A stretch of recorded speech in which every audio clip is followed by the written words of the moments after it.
Hello বন্ধুরা, welcome to only sports view. তো এই ভিডিওতে আবারও ফুটবল আপডেটস নিয়ে আলোচনা করব। তো মোহনবাগান লিগ শিল্ড জিতে আগে থেকেই মোহনবাগান এএফসি চ্যাম্পিয়ন্স লিগ 2 এর স্পট পেয়ে গেছে। তো সেইখানে রোনাল্ডোর আল নাসার তারা কি এএফসি চ্যাম্পিয়ন্স লিগ 2তে পরের মরশুমে মোহনবাগানের বিপরীতে খেলতে পারে?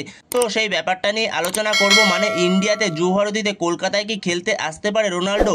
তো সেই বিষয়টা নিয়ে আলোচনা করব এবং তার পাশাপাশি ইস্ট বেঙ্গলেরও কিছু আপডেট রয়েছে। তো ভিডিওটি সবাই শেষ পর্যন্ত দেখতে থাকো। আর চ্যানেলে নতুন হয়ে থাকলে চ্যানেলটি সাবস্ক্রাইব করে পাশে থাকা বেল আইকনটি অন করে পাশে থেকো। তো প্রথমেই যদি রোনাল্ডোর আল নাসারকে কি আমরা পরের মরশুমে এএফসি চ্যাম্পিয়ন্স লিগ 2তে আমরা মোহনবাগানের বিরুদ্ধে খেলতে দেখতে পারি, তো সেইখানে সেটা পসিবিলিটি রয়েছে এখনো পর্যন্ত। তো সেইখানে একটা ছোট পসিবিলিটি রয়েছে পরের মরশুমে আমরা রোনাল্ডোকে এএফসি চ্যাম্পিয়ন্স লিগ 2তে দেখার, কারণ রোনাল্ডোর আল নাসার বর্তমান সময় রয়েছে সৌদি প্রো লিগের 4 নম্বর স্থানে, যেইখানে সৌদি প্রো লিগের টপ 3 টিম তারা এএফসি চ্যাম্পিয়ন্স লিগ এলাইট খেলবে এবং 4 নম্বরে যেই টিমটা ফিনিশ করবে তো সে খেলবে এএফসি চ্যাম্পিয়ন্স লিগ 2।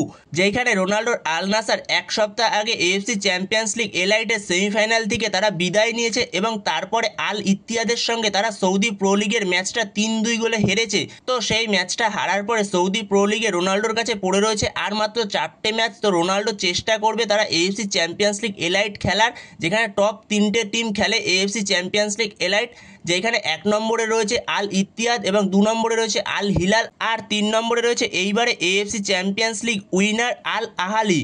তো এই 3টে টিমই রয়েছে 1, 2, 3 এবং 4 নম্বরে রয়েছে সেই ক্ষেত্রে আল নাসার। তো সেইখানে যদি আল নাসার শেষ অবধি যদি 4 নম্বরে ফিনিশ করে তবেই আল নাসার এএফসি চ্যাম্পিয়ন্স লিগ 2 খেলবে। আর এএফসি চ্যাম্পিয়ন্স লিগ 2 খেললেই যে মোহনবাগানের বিরুদ্ধে আল নাসার খেলবে এরকম কোনো কথা নেই। আমরা সবাই জানি চ্যাম্পিয়ন্স লিগে ড্র হয়, তো ড্রতে যদি একই গ্রুপে যদি পড়ে মোহনবাগান এবং আল নাসার, প্রত্যেকটা গ্রুপে 4টে করে টিম থাকে, তো সেই গ্রুপে যদি আল নাসার মোহনবাগান একই গ্রুপে পড়ে তো সেই ক্ষেত্রে আমরা রোনাল্ডোকে জুহরদিতে কলকাতায় খেলতে দেখতে পারি। তো সেই ক্ষেত্রে একটা পসিবিলিটি রয়েছে ক্রিস্টিয়ানো রোনাল্ডোকে আমরা কলকাতায় দেখার, জুহরদিতে দেখার। তো সেরকমই একটা পসিবিলিটি রয়েছে, ছোট পসিবিলিটি রয়েছে। তো সেইখানে পরবর্তী সময় দেখা যাক, যতক্ষণ না সৌদি প্রো লিগ শেষ হচ্ছে ততক্ষণ কিছু বলা যাচ্ছে না রোনাল্ডোর আল নাসার আদৌ কি এএফসি চ্যাম্পিয়ন্স লিগ 2তে কোয়ালিফাই করবে কিনা, নাকি মেন জায়গায় এএফসি চ্যাম্পিয়ন্স লিগ এলাইটে কোয়ালিফাই করবে। তো সেইখানে যে ক্রিস্টিয়ানো রোনাল্ডোর আল নাসার এএফসি চ্যাম্পিয়ন্স লিগ 2তে কোয়ালিফাই করলেই যে মোহনবাগানের বিরুদ্ধে খেলবে তো সেটা ভাবার কোনো কারণ নেই। তো তারপরে ড্র হবে এবং সেই ক্ষেত্রে যদি রোনাল্ডোর আল নাসার এবং মোহনবাগান একই গ্রুপে পড়ে তো সেই ক্ষেত্রে দেখা হতে পারে রোনাল্ডোর সঙ্গে মোহনবাগানের। তো সেই ক্ষেত্রে আমরা জুহরদিতে ক্রিস্টিয়ানো রোনাল্ডোকে দেখতে পারি। তো এইভাবে একটা পসিবিলিটি রয়েছে। সেই ক্ষেত্রেও একটা সমস্যা রয়েছে, রোনাল্ডোকে আমরা ইন্ডিয়াতে জুহরদিতে খেলতে নাও দেখতে পারি। যদি আল নাসার টপ 4-এ থাকে এবং যদি এএফসি চ্যাম্পিয়ন্স লিগে কোয়ালিফাই করে তো সেই ক্ষেত্রে যদি এক গ্রুপেও পড়ে মোহনবাগান এবং আল নাসার, তো সেখানে এই মরশুমে রোনাল্ডোর সঙ্গে আল নাসারের কন্ট্রাক্ট শেষ হয়ে যাচ্ছে। তো আর 1 মাস মতো পড়ে রয়েছে রোনাল্ডোর সঙ্গে আল নাসারের কন্ট্রাক্ট। তো তারপরে যদি রোনাল্ডো আল নাসারের সঙ্গে কন্টিনিউ করে তো সেই ক্ষেত্রে আমরা তবে রোনাল্ডোকে দেখতে পাবো। আর যদি রোনাল্ডো আল নাসারের সঙ্গে কন্টিনিউ না করে তো সেই ক্ষেত্রে আমরা রোনাল্ডোকে নাও দেখতে পারি আল নাসারের জার্সিতে ইন্ডিয়াতে জুহরদিতে মোহনবাগানের বিরুদ্ধে। তো পুরোটাই তোমাদের সঙ্গে শেয়ার করে দিলাম ব্যাপারটা, আশা করছি পুরো ব্যাপারটা বুঝতে পেরেছো। তো কিভাবে রোনাল্ডোর সঙ্গে দেখা হতে পারে মোহনবাগানের, জুহরদিতে আমরা কিভাবে দেখতে পারি রোনাল্ডোকে। তো এরপরে যদি ইস্ট বেঙ্গলের একটু আপডেট নিয়ে কথা বলা যায়, ইস্ট বেঙ্গলের বেশ কিছু ট্রান্সফার নিউজ নিয়ে কথা বলা যায়। তো সেইখানে ইস্ট বেঙ্গলের প্লেয়ার পিভি বিষ্ণু, তার সঙ্গে ইস্ট বেঙ্গলের আরও 1 বছরের কন্ট্রাক্ট ছিল। তো সেই ক্ষেত্রে যেরকমটা শোনা যাচ্ছিল ইস্ট বেঙ্গলের এই পিভি বিষ্ণু সে মোহনবাগানেও সাইনিং করতে পারে একটা সময় শোনা যাচ্ছিল।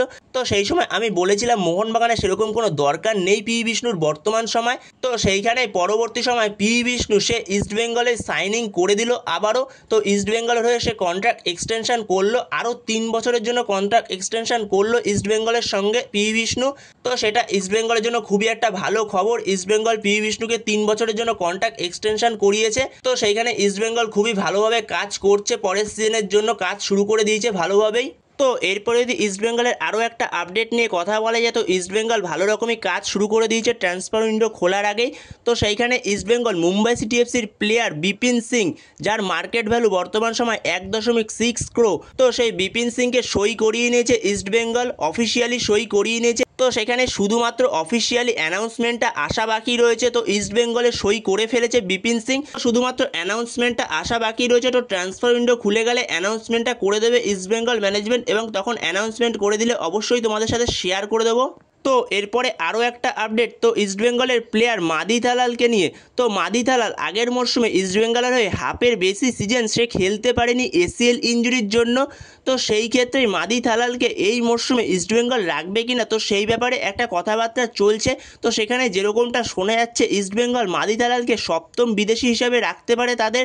তো সেইখানে একটা প্রশ্ন বেরিয়ে আসছে যে ইস্টবেঙ্গলে কি আদৌ থাকবে সপ্তম বিদেশি হিসেবে মাদি থালাল, নাকি সে অন্য কোনো ক্লাবে সই করবে। তো সেইখানেই হয়তো অনেক প্লেয়ার সপ্তম বিদেশি হিসেবে থাকতে চাইবে না, যেহেতু তাকে আইএসএলে খেলাতে পারবে না, যেহেতু আইএসএলে 6টা বিদেশিই খেলাতে পারবে। তো সেই কারণে সপ্তম বিদেশি থাকলে যদি কারো চোট পায় বা কোনো কারণে কেউ যদি না খেলে, তো সেই ক্ষেত্রে তখন তাকে রেজিস্টার করাতে পারবে, না হলে আনরেজিস্টার করিয়েই রাখতে হবে। তো সেই ক্ষেত্রে সেটা পরবর্তী সময় দেখা যাক। তো সেই বিষয়ে কথাবার্তা বলবে মাদি থালালের সঙ্গে ইস্টবেঙ্গল ম্যানেজমেন্ট। তো সেই ব্যাপারে পরবর্তী সময় কিছু জানতে পারলে আদৌ কি ইস্টবেঙ্গলে থাকবে নাকি ইস্টবেঙ্গল ছেড়ে অন্য কোনো ক্লাবে সই করতে পারে মাদি থালাল, তো এই ব্যাপারে পরবর্তী সময় কিছু জানতে পারলে অবশ্যই শেয়ার করে দেবো তখন।